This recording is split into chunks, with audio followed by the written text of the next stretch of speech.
Well, our 18-inch spoke kit came in, so it's finally time to do this rear wheel. We get to finally get rid of this broken old rim and get the new one on the hub.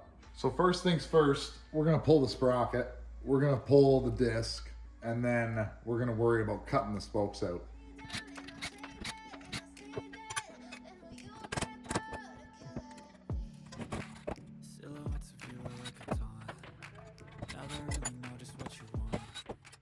So really, the only major thing to note is that there's actually, think of it as there's 4 sets of spokes.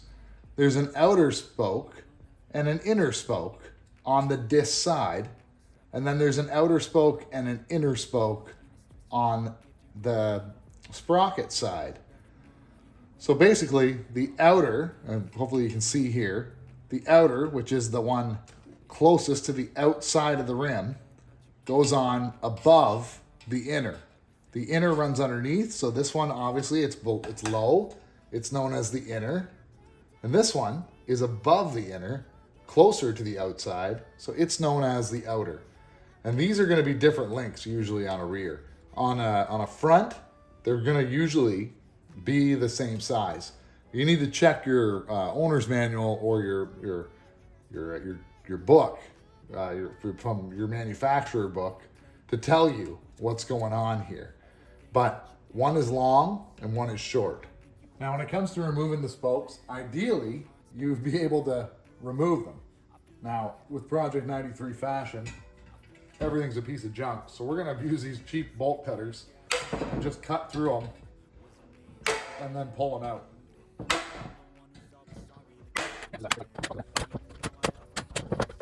We've got our hub all cleaned up. We got our bearings out of the freezer. We like to try and shrink our bearings. It comes with a new collar, so we can get rid of this old crappy one. Get our seals out. All the bearings are the same size. There's 2 on the one side, obviously, and then the 1 on the other. So we're just gonna warm this up a little bit. Just warming the aluminum. Take a little bit of grease. The aluminum's warm, but not glowing hot.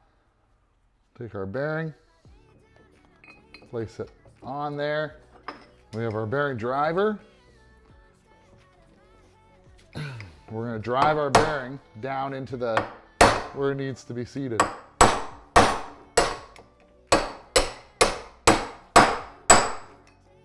You can physically hear the change, guys, of when it bottoms out, and that's what we want. Again, a little bit of grease, because the last bearing just took it all away.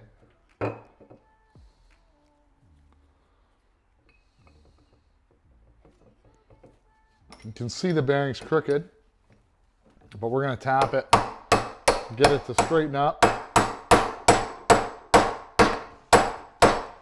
Nice and easy, and then, like I'm just basically the weight of the hammer. That's all the way down in there.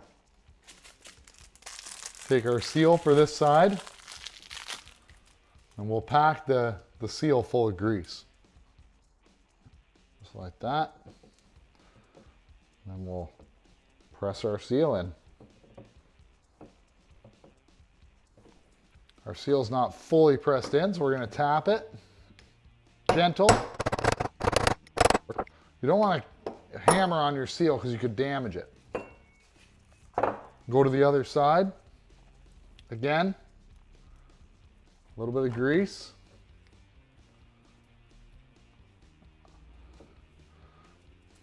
We want to take a bunch more grease, put it on the shaft. This is the key step. Don't, because we've cleaned this out, there's no grease down in there. Put our thing in there. Lots of grease on our hands now. Touch it up. That bearing's all the way down. We're gonna get rid of our gloves for this next step because we gotta tighten in the collar.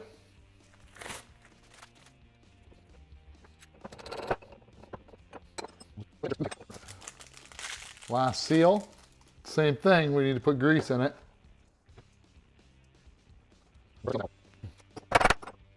Sitting a little high on this side, so I'm just gonna, there we go, perfect. So when it comes to spokes, guys, there's two different lengths. So hopefully you guys can see that. There's a longer one and a shorter one. And the inner is actually the long one. So just so you guys know, when you're lacing up a rear wheel, your inner is the long one. So right here, we've got our inner spoke in. And you can see, like, if I spin this around, where it wants to go. Like, it's gonna show you on itself. Like, it's not gonna go in that one. It's not gonna go over there. It has to go to this one. We're gonna adjust the rim.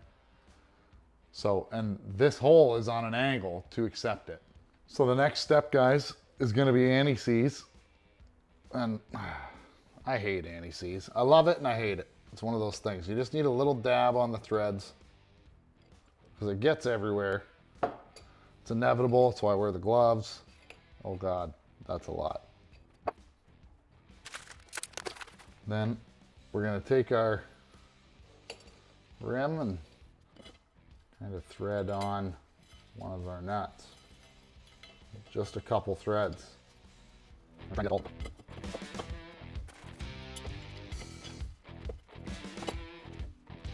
Guys, in Project 93 fashion, I messed up.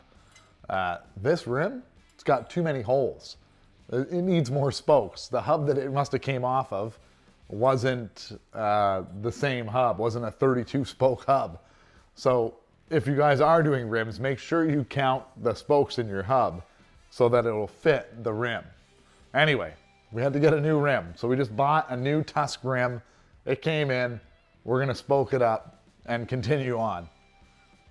All right, so we've got all the inner spokes spoked in. They're the long ones. The inner ones are the long ones. Now we're gonna do the outers and tune them in, and we'll get it all spoked up and we'll show you how to tune it.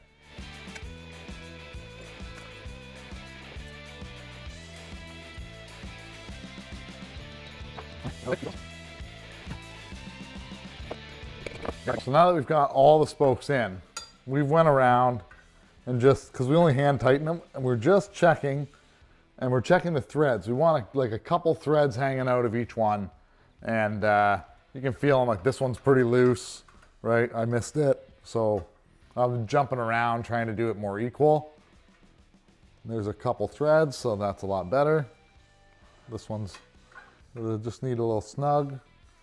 And I just want to snug it up enough so it's not going to flop around. And then we're going to put it in the truing stand.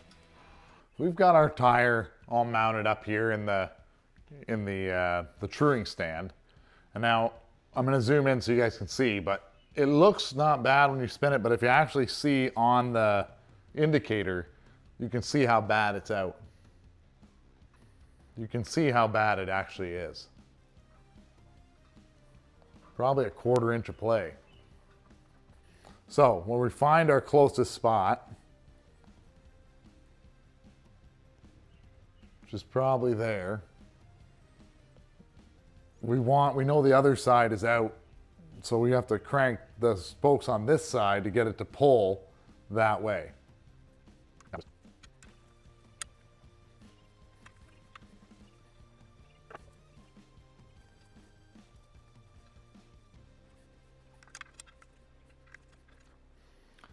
We just need a little bit of minor adjustment. Like I'm talking, when we torque this, it's probably gonna pull it out of straightness more than what it is now.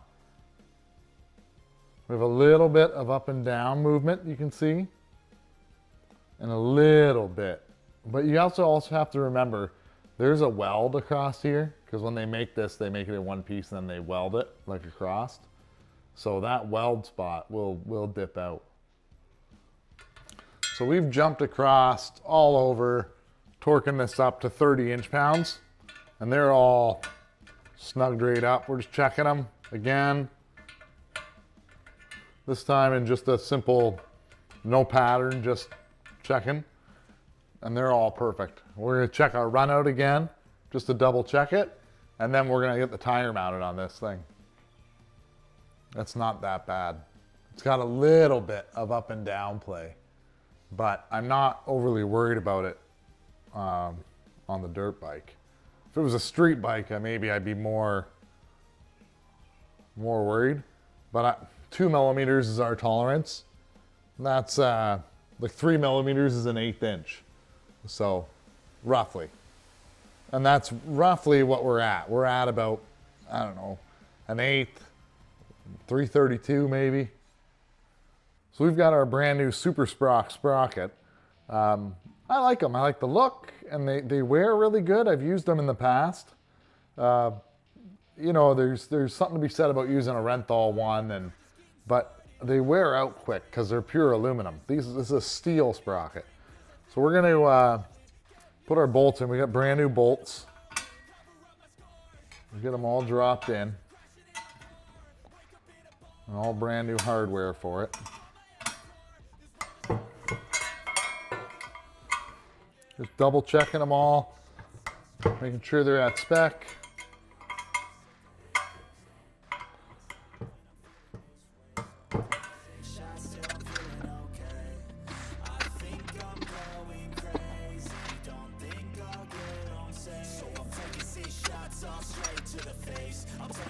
So we're going to go ahead and install the front sprocket. So when we're talking about the front sprocket, guys, we're running a 13 tooth front, and this is how it goes on the bike. This is away from the motor, this side against the motor. So you can see the cup side goes against the motor, the side with the writing and the raised part goes on the outside. We're going to slide it on the splines as soon as we can line it up, just like that.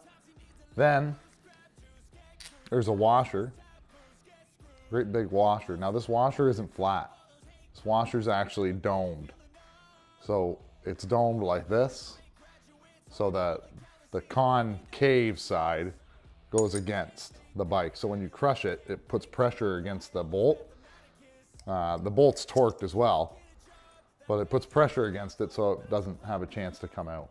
So we've got this cool sprocket tool. I don't know if you guys have seen it on the other videos. It's made by sprocketstuff.com, and you can set it for a 14, a 13, or a 15 tooth sprocket, and according with the numbers on the bottom.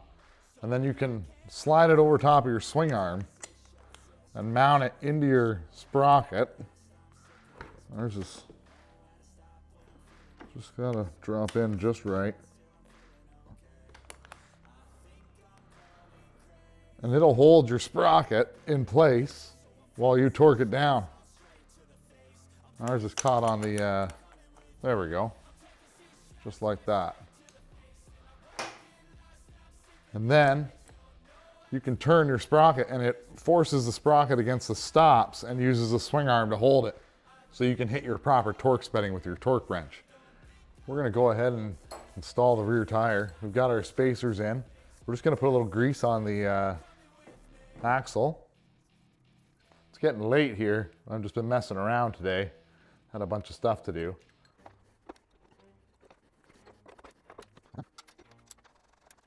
We're gonna go ahead and size up our brand new DID chain.